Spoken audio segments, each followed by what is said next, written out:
friends and revolutionaries, back to do, as promised, the last two figures from the Batman Arkham Asylum by DC Direct. Yes, yes, oh yes, finally we're going to go ahead and wrap up the Series 1 from the oh so long time ago Arkham Asylum from DC Direct. Finally. Yeah, so today we're going to go ahead. We've already done two of the figures. I like doing villains first, and so far we've gotten the Joker and Harley done. And Harley has been, without a doubt, the strongest figure so far to me. Seen some good videos, seen some awesome videos for the Scarecrow and Batman, and if I read those right, I'm probably looking at the worst and the best in the series right here. These last two reviews. You know, are they really going to be enough to knock off Harley? Who knows? Who knows? I've really liked Harley. The Joker's been good, but we'll have to give Batman and Scarecrow a try. We'll have to give them a shot. On the packaging, of course, there is the Arkham Asylum card inside, which, just so everybody knows, it doesn't actually come this way. Being it's been so hot where I'm at, the glue that holds the card in place has twisted. So you can actually shake around and move it all around. You know, I'm not going to do it. But at one point, it was upside down and covering his face. So this is as close as I could get to knocking it back down there. Got the great Arkham Asylum background with the full moon in the city. Looks really good, really good. Got Scarecrow there. On the back, it's been a while since I've done the read-up, so let's go ahead and get ourselves familiar. It's a madhouse, and the lunatics are running the asylum. After arriving on Arkham Island, Batman is greeted by Warren Sharp and the security personnel. Although the Joker is securely strapped to a handcart for transfer to the deepest bowels of Arkham, he escapes nonetheless. This is going to be the worst night of the Batman's life. With the Joker free, inciting unrest among the inmates, Batman faces a riot from a cadre of Gotham City's most wanted killers, psychopaths, who are screaming for vengeance and out for blood. Batman's blood. His mission? Stop the Joker and his accomplices at all costs. Welcome to the asylum, Arkham Asylum.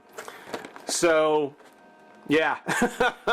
If anyone doesn't know about Arkham Asylum yet, check it out. It was a really great game. Haven't picked up Arkham City yet.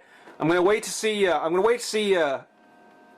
How that goes. I'm gonna let other people do the work on that one, and then I'll go ahead and I'll pick it up and kind of play through it. You know, I'm not one to break new ground when it comes to video games, so I'll be getting that here in the next couple of weeks, maybe by New Year's, maybe, who knows. But no. Okay. The packaging, of course, standard DC Direct packaging with the Batman cowl. Got the ears on top.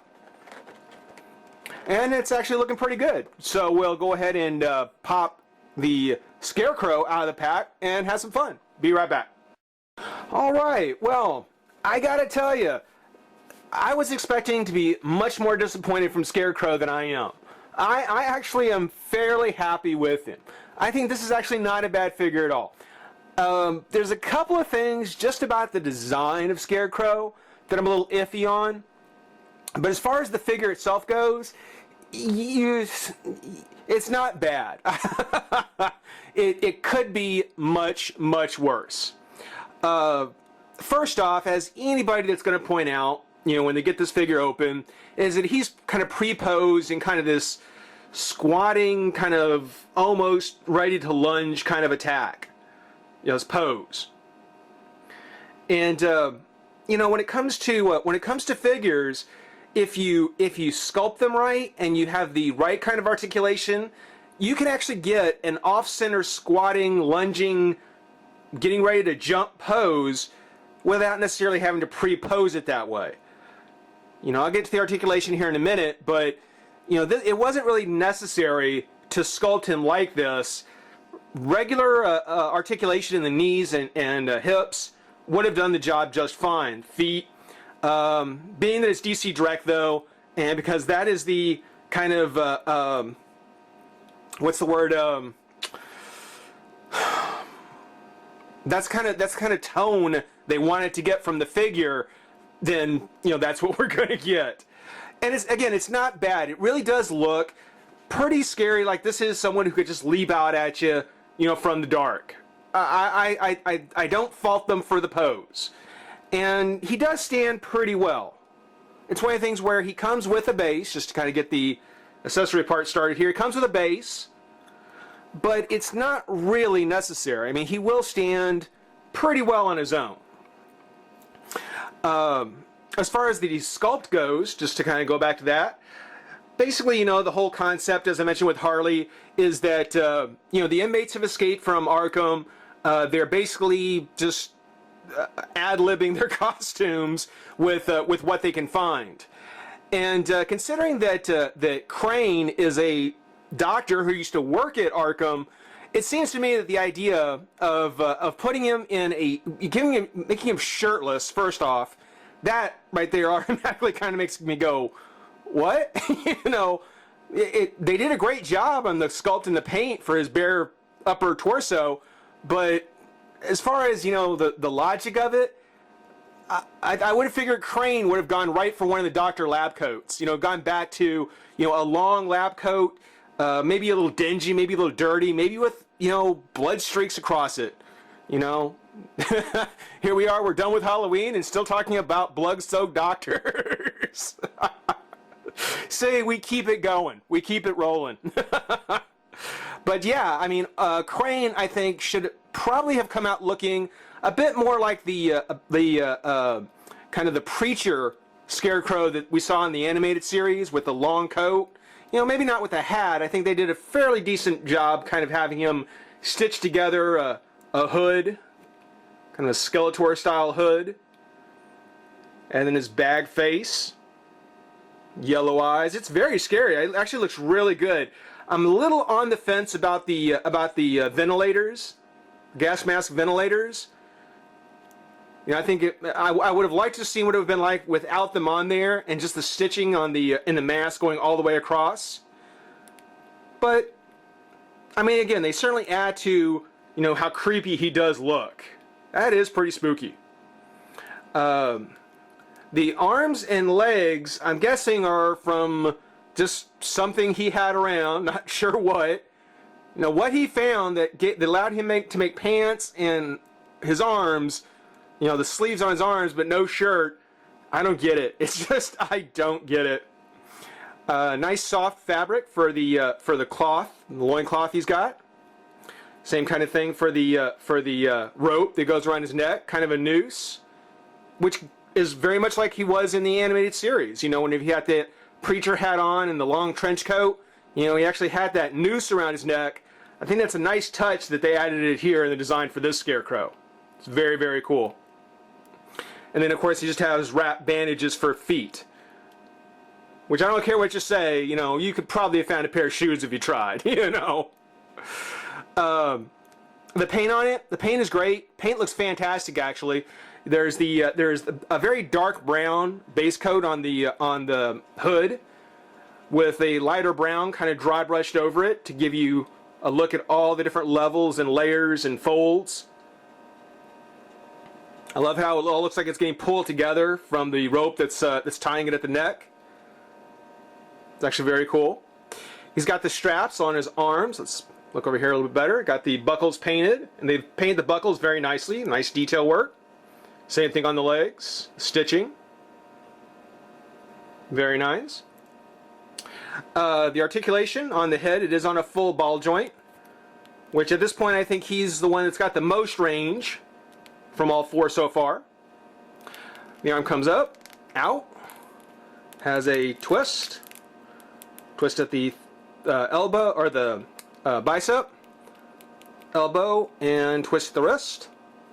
The articulation on this side isn't nearly as much. Still has a twist of the bicep, shoulder, elbow, and then right here on the glove, which, if you want to take a look at the glove, that's actually very cool.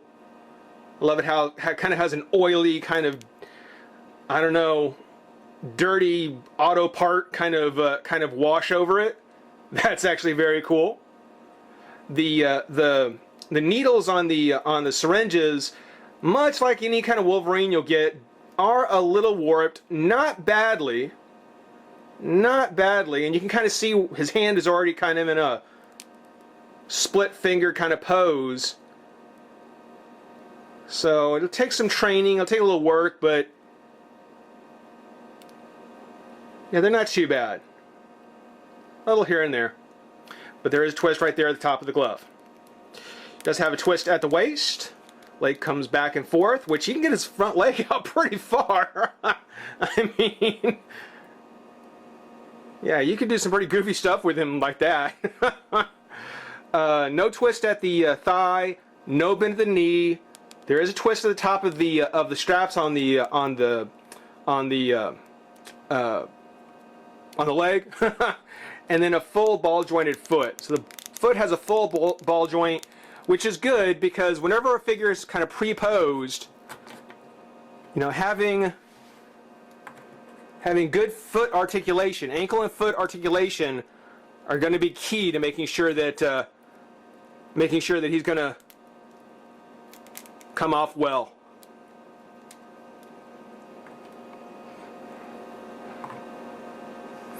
Now he does come with a bag of what I don't know. It's kind of painted in this in the same kind of dark brown with, you know, a different kind of almost a khaki color, almost like the color of the rope, very finely painted over it. If we can get to focus, there we go.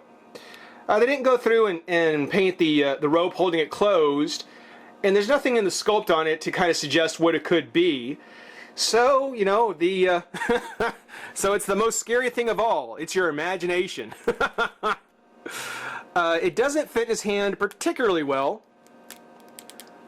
It might take some work, which I'm not going to try and do right now. Suffice to say, he comes with a bag. All the figures so far, all the Arkham figures, have come with accessories to their credit. You know, Harley came with the gun and the cane, Joker with a Scarface, and of course Scarecrow with his bag. So that's a definite plus for the series. I'm not all that disappointed. I actually am pretty happy with Scarecrow. Does he knock Harley off the #1 spot? No. Does he knock Joker off the #2 spot? No. But will he hold the #3 when we get to Batman? Hey, gotta find out. Hope you guys enjoyed watching. Rate, comment, subscribe, join the revolution. We'll see you soon. Bye-bye.